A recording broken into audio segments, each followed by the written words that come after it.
Hello बच्चों, आज हम एक बहुत इम्पॉर्टेंट टॉपिक लेकर के आए हैं क्लास 11 का units and measurement parallax method आपके और अपने प्यारे से चैनल पर फिज़िक्स फॉर फ्यूचर।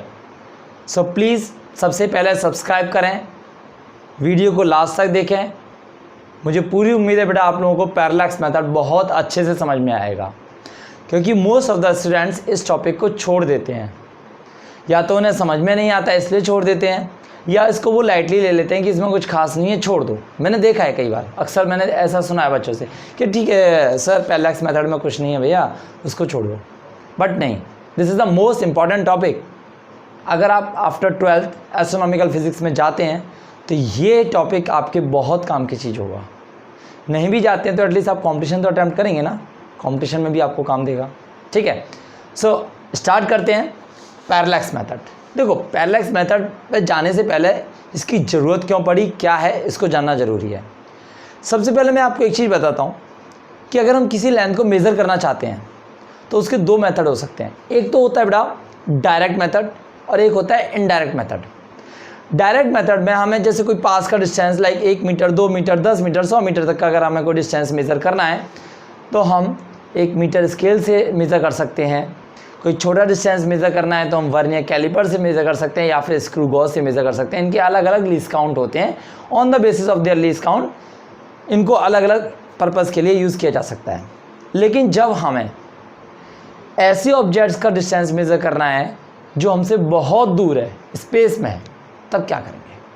तब जाके हमें पैरेलैक्स मेथड यूज़ करना पड़ता है। पैरेलैक्स मेथड की मदद से हम उसका डिस्टेंस मेज़र करते हैं कि हमसे वो कितना दूर है, क्या है, बेसिकली समझते हैं।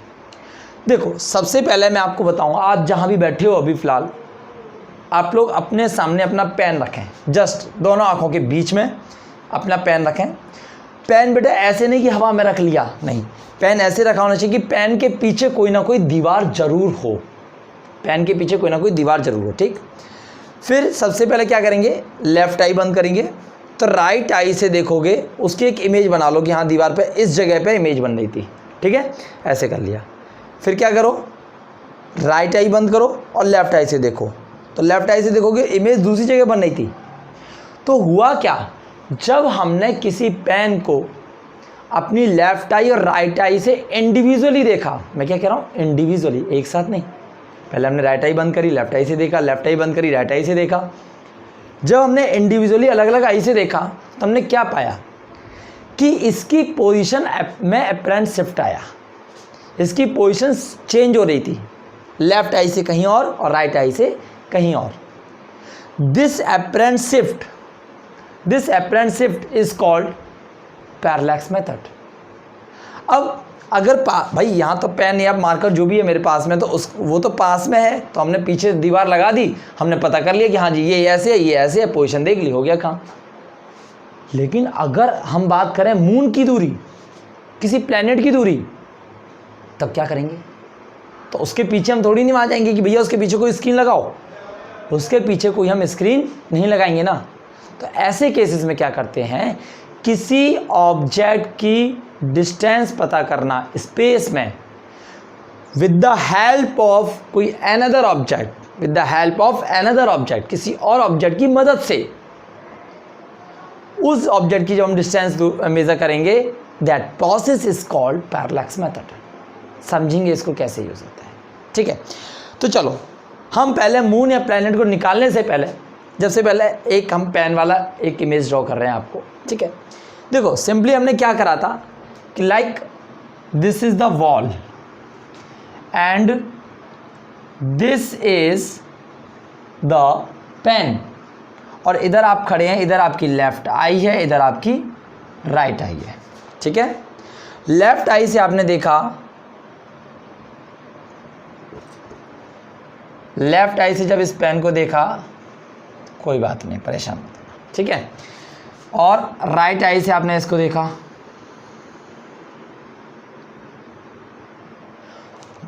ये हमारा फेस है। लेफ्ट आई से देखा तो यहाँ बन रही थी इमेज, राइट आई से देखा तो यहाँ बन रही थी इमेज। तो मान लो बेटा ये हमारी लेफ्ट आई और राइट आई के बीच का डिस्टेंस b है और इनके बीच का एंगल बनना है थीटा, क्योंकि इधर जो एंगल बनना होगा इधर से निकाल लो चाहे इधर से निकाल लो, बात एक ही होती है। कई लोग कंफ्यूज हो जाते हैं, मैं बताऊँ आपको क्या कि ये ट्रायंगल बना होता है बुक में और लिखा होता है ये लेफ्ट ये राइट, ये नहीं समझ में आता सर कि ये लेफ्ट आई की पोजीशन है, राइट आई की पोजीशन है, या इसकी इमेज की पोजीशन है। कुछ भी मान लो आप, कुछ भी मान लो, एंगल तो सेम आना है, वर्टिकली अपोजिट एंगल। ठीक है, अगर आप ये वाला ट्रायंगल कंसीडर करना चाहते हैं आप ये वाला ट्रायंगल कंसीडर कर लें, आप ये वाला ट्रायंगल कंसीडर करना चाहते हैं तो आप ये वाला ट्रायंगल कंसीडर कर सकते हैं। सर ऐसे कैसे कर सकते हैं, क्योंकि ये डिस्टेंस की जरूरी थोड़ी नहीं बराबर हो, हमें तो ये निकालना था। हाँ जी, तो इसीलिए हम ये वाला ट्रायंगल कंसीडर करेंगे। ठीक है, तो ये हो गया बेटा D distance. So this is the triangle A B and C. Now अगर हम बात करें बेटा in triangle A B C, in triangle A B C, तो आपको पता होगा एक बचपन में फॉर्मूला पढ़ा होगा, बचपन नहीं कुछ दिन पहले पढ़ लिया होगा शायद। ठीक है, angle is equal to arc upon radius. Okay, angle is equal to arc upon radius, angle is equal to arc upon radius. यहाँ पे है क्या, theta is equal to B upon D, और with the help of theta and B we can calculate the distance of the pen from our eye.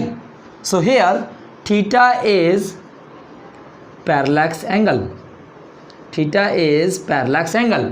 Okay, so हम d अगर निकालना है तो b अपॉन थीटा रख देंगे और answer easily आ जाएगा। क्लियर हुआ? ठीक है सर, लेकिन क्या हम मून और प्लैनेट का डिस्टेंस मेजर करने के लिए सेम प्रोसेस यूज कर सकते हैं?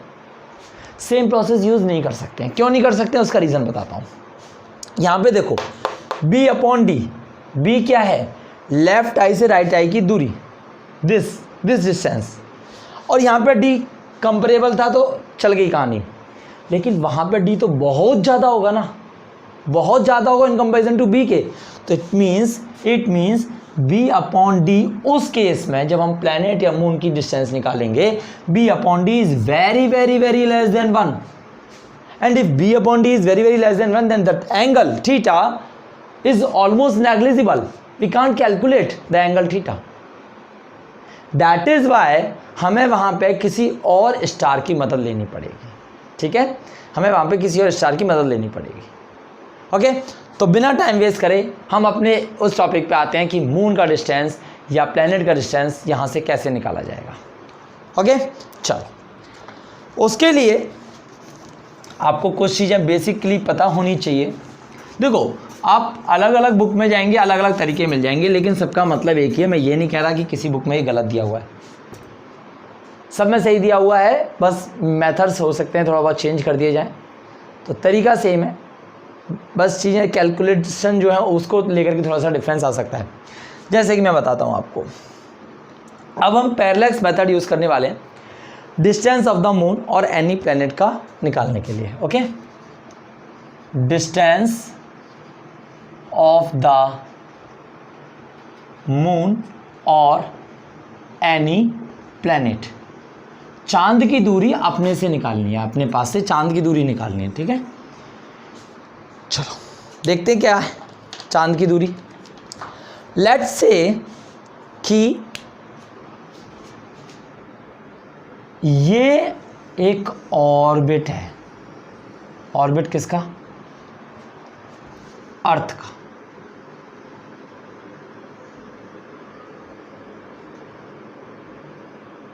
ठीक है, ये अर्थ का ऑर्बिट है और बीच में है सन, ये अर्थ का ऑर्बिट और बीच में है सन। ठीक है, ये सन है। ओके, जनवरी में अर्थ यहाँ पे थी, जनवरी में अर्थ यहाँ पे थी, आफ्टर 6 मंथ अर्थ कहाँ होगी, यहाँ पे होगी।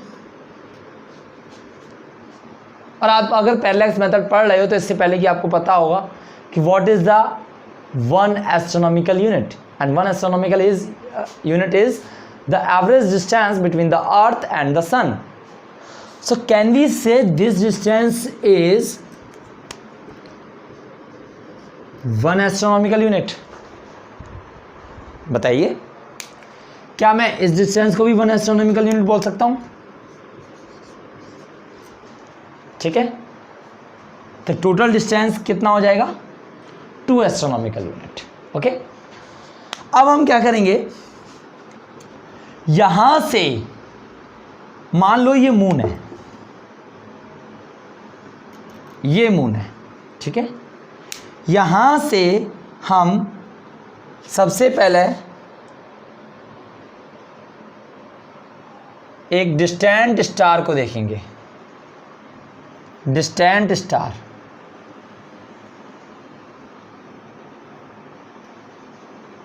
डिस्टेंट स्टार को देखेंगे, ठीक है, बहुत दूर जो स्टार है, और टेलीस्कोप की मदद से, ऐसे अपनी आंखों से नहीं देखेंगे, टेलीस्कोप की मदद से। फिर धीरे धीरे धीरे धीरे करके क्या करेंगे, उस टेलीस्कोप को मून की तरफ शिफ्ट करेंगे। लेट्स से कि दिस इज द मून, सो हम यहाँ पे मून का डिस्टेंस मेजर कर रहे हैं आज, मून, ओके। धीरे धीरे करके टेलीस्कोप को इस मून के बीच में लेके आएंगे। तो अगर हम टेलीस्कोप को लेके आएंगे तो ये एंगल बताओ, यहाँ से एंगल मेजर हो जाएगा, ठीक है। स्ट्रेट लाइन नहीं है, थोड़ा सा कर्व होगी।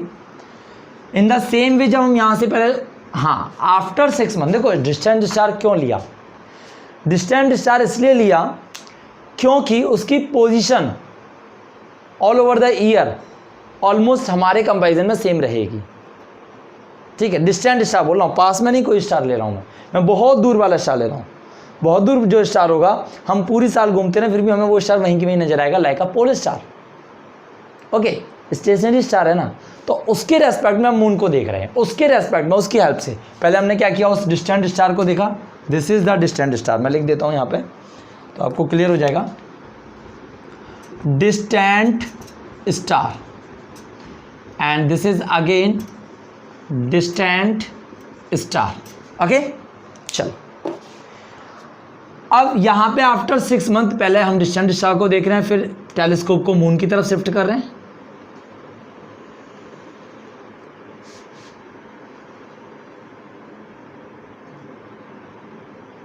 ओके, नाउ एक लाइन हमने इसके सेंटर से नीचे ले ली। इफ दिस इज एंगल θ1, क्योंकि जब टेलीस्कोप को मूव कराएंगे तो कितना एंगल मूव किया, can we calculate the angle, yes we can calculate easily with the help of telescope. θ1 and this is also θ1। If this is angle θ2 then this angle is also θ2।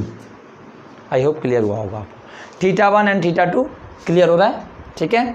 चलो, जब इतनी बात clear हो ही गई तो मुझे एक बात बताओ, मैं अगर इस, लेट्स से कि this is the distance d, d is the distance of moon from the earth, d is the distance of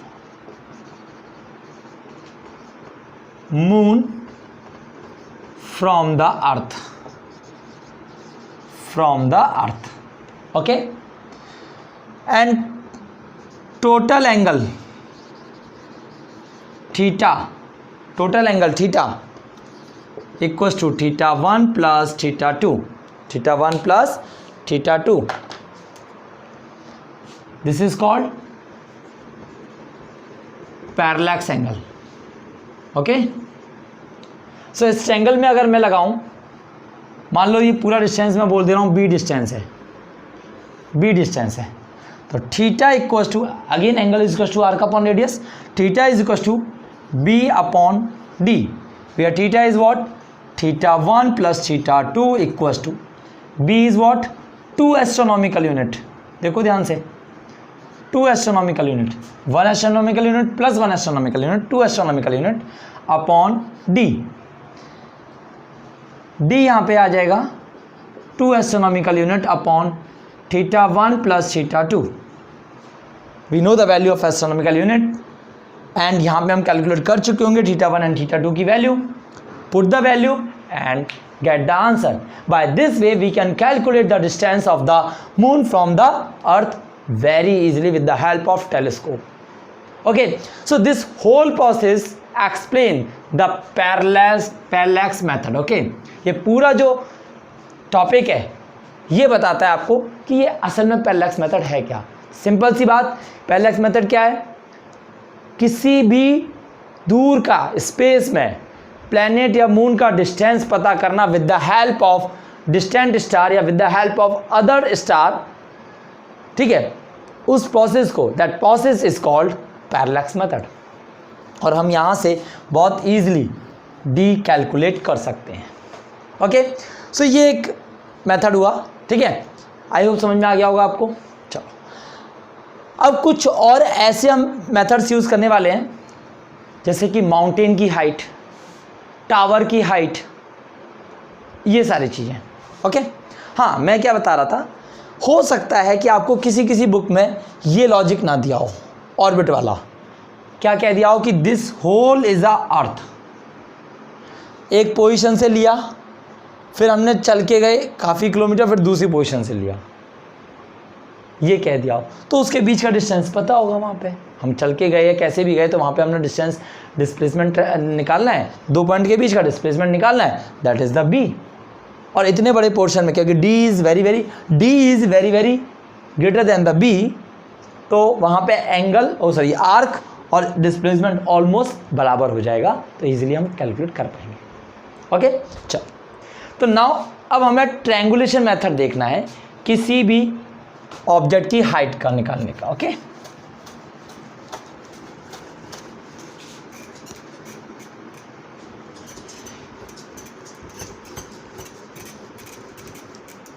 this was the parallax method, जिसकी मदद से हमने स्पेस में किसी ऑब्जेक्ट को, मून और एनी प्लेनेट का डिस्टेंस कैलकुलेट कर सकते हैं। ठीक है, now triangulation method, triangulation method for the height of an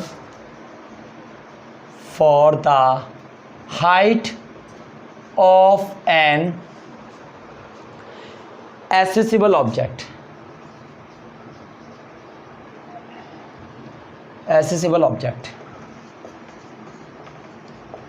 okay, now accessible object में आपका जैसे कि कोई टावर आ गया, मतलब जिसे हम इजीली एक्सेस कर सकते हैं, हमें उसकी हाइट सीधे सीधे दिख रही है, ज़मीन, उसकी जो जड़ है वो ज़मीन पर दिख रही है। ऐसे ऑब्जेक्ट्स की हम ट्रायंगुलेशन मेथड करेंगे, क्योंकि अभी जो हम नेक्स्ट करेंगे वो करेंगे इनएक्सेसिबल ऑब्जेक्ट लाइक माउंटेन। आपको क्या लगता है कि जैसे लगातार डेली पता चल रहा है कि हिमालय घट रहा है, हिमालय का जो पहाड़ की जो चोटी है वो कम होती चली जा रही है, ये पहाड़ की चोटी कम होती चली जा रही है, वो पहाड़ कम हो रहा है, तो कैसे चेक करते हैं, हाइट कैसे पता लगाते हैं? कि पैदल जाते हैं वैसे पता लगाते हैं? नहीं ना, क्योंकि भाई नहीं पता, सुनो ना भाई, वहाँ पे नहीं पता होता कि कितनी हाइट पे है, वो सारी चीज़ें नहीं पता होती हैं, तो वहाँ पे हमें ये सारे मेथड्स यूज़ करने पड़ते हैं जो हम बताने वाले हैं आपको। ठीक है, तो देखो सबसे पहले हम ट्रायंगुलेशन मेथड करने वाले हैं for the height of an accessible object. Okay, देखो मान के चलो, सिंपल बता रहा हूँ मैं आपको, ये कहोगे कि भैया ये तो कुछ नया नहीं बताया आपने। हाँ, ये नया नहीं है, लेकिन इसके अगला जो होगा वो नया है आपके लिए, ये मैं गारंटी ले रहा हूँ। और मोस्ट ऑफ द थिंग्स तो वही हैं जो आप बेटा 10th क्लास में हाइट एंड डिस्टेंस में करके आए हो, और अगर अच्छे से किया होगा तो मज़ा आ रहा होगा, और बेटा कहीं कुछ दिक्कत रही होगी कोई बात नहीं, आप यहाँ पे भी सीख सकते हैं। ठीक है, तो मान लो ये है एक टावर, इससे कुछ दूरी पे हमने ये डिस्टेंस मेज़र कर लिया। अब समझना बात को, हमने ये डिस्टेंस मेज़र कर सकें। ऐसे object, accessible object are those object जिसका बेस का डिस्टेंस हम जहाँ खड़े हैं, जहाँ से ऑब्जर्व कर रहे हैं, वो हम डिस्टेंस इजीली मेज़र कर सकें। उन ऑब्जेक्ट को, ऐसे ऑब्जेक्ट्स को बोलते हैं एक्सेसिबल ऑब्जेक्ट। ठीक है, यहाँ से हमने क्या किया, एंगल पता किया, कितने एंगल पे इसकी टॉप है, कितने एंगल पे इसकी टॉप है। Okay, now let's say this is the triangle A, B and C, and this is the height H, and this is the angle alpha. Okay, and this distance is X. We can easily calculate X. Okay, because this object is accessible object, not inaccessible object. I hope accessible object और inaccessible object आपको समझ में आ गया होगा।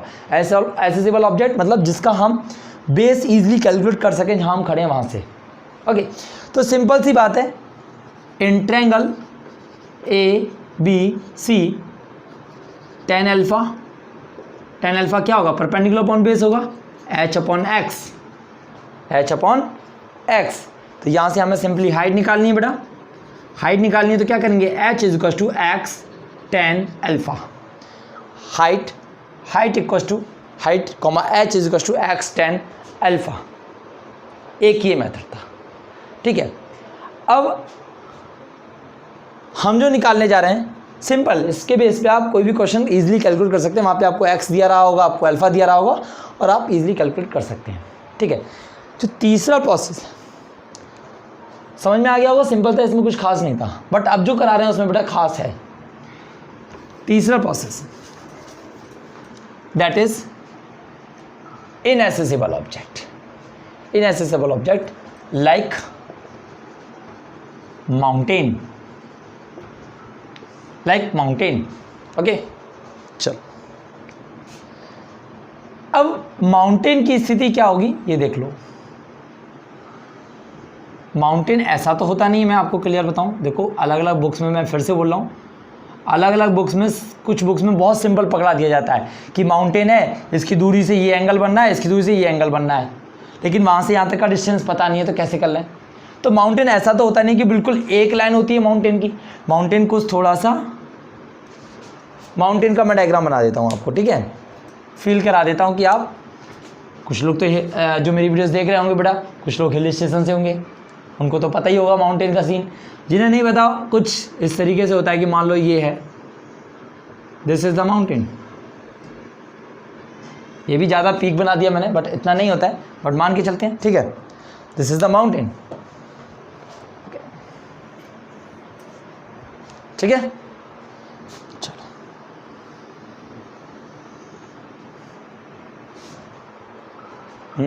थोड़ा सा टेढ़ा हो गया, अब सही है, अब सही लग रहा है, बिल्कुल अच्छा लग रहा है। कोई भी काम करो अच्छी तरह करनी चाहिए, जितना पॉसिबल हो सके। ओके बेटा आप सुनो ध्यान से। हमें नहीं पता कि ये अंदर पहाड़ के अंदर कितना डिस्टेंस है। हमने मान लिया इसको बेटा x, इस डिस्टेंस को हमने मान लिया बेटा x।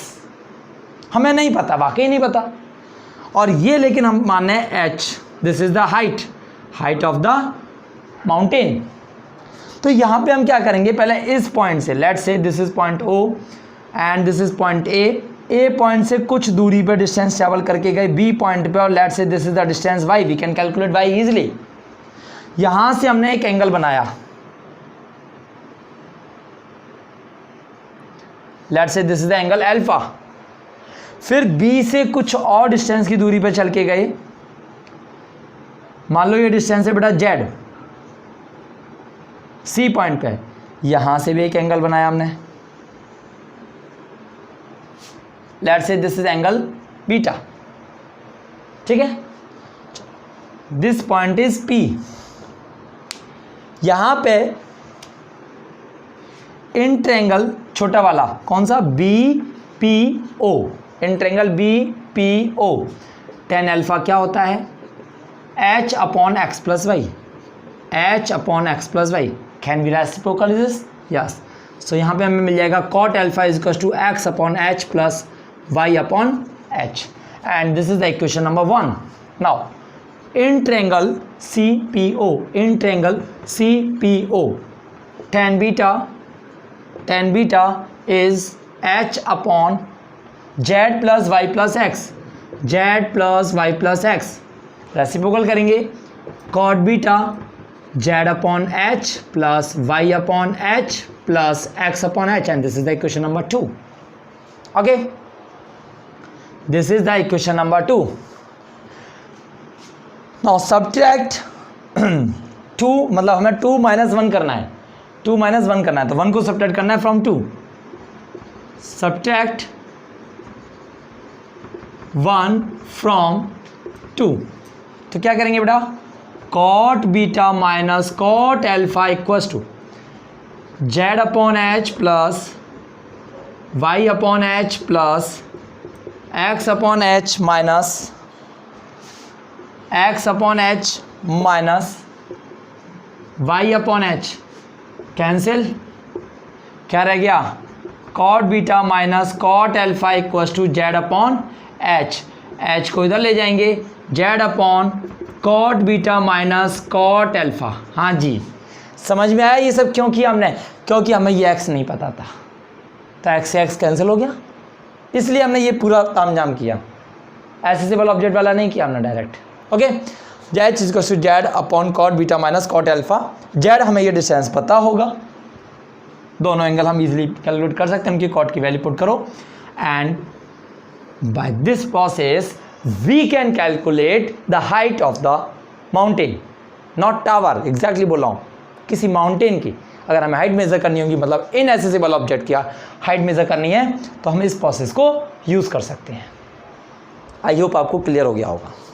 इससे रिलेटेड एक क्वेश्चन लेते हैं, ठीक है, इससे रिलेटेड एक क्वेश्चन लेते हैं।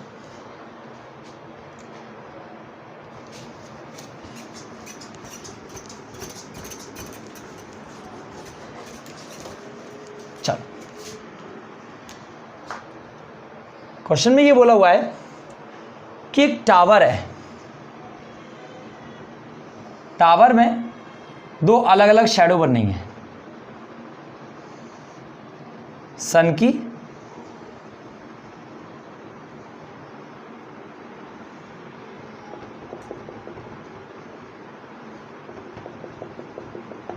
भाई अलग अलग पोजीशन, सुबह कुछ सन यहाँ था, शाम को होते होते सन थोड़ा सा और डूब गया, तो सुबह जो सन था वो एंगल बना रहा है 60 डिग्री, और आफ्टर सम टाइम ये एंगल बना रहा है अब 30 डिग्री, ठीक है, and this distance is given 50 metre, this distance is given. Okay, हमें निकालना है simply height of the tower, height of the tower, simple. तो हम क्या करें, या तो वही पूरा डेरिवेशन कर लें, दोनों मेथड हैं, या फिर डायरेक्ट फॉर्मूला जो निकाला वो भी कर सकते हैं। एक बार हम डेरिवेशन से बता देते हैं और एक बार जो फॉर्मूला निकाला था उससे बता देते हैं। देखो फॉर्मूला क्या निकाला था हमने, चलो मान लो डेरिवेशन से कर लेते हैं, नहीं तो सोचेंगे कि भैया डायरेक्ट बता रहे हो आप, ABCD। भाई छोटे वाले ट्रायंगल में क्या है, tan 60 degree equals to h upon x, बड़े वाले ट्रायंगल में क्या है, tan 30 degree equals to h upon 50 plus x। इसका रेसिप्रोकल करना तो cot 60 equals to x upon h, इसका रेसिप्रोकल करेंगे तो cot 30 degree equals to 50 upon h minus x upon h, this minus this, cot 30 minus cot 60 equals to x upon h कट जाएगा और 50 upon h रह जाएगा, और h is equals to 50 upon cot 30 minus cot 60। लो जी, simple, value put कर देनी है और आंसर इजीली कैलकुलेट हो जाएगा। चलो देख ही लेते, जब इतना किया तो 50 अपॉन cot 30 की वैल्यू क्या होती है, cot 30 की वैल्यू क्या होती है, जो tan 60 की होगी।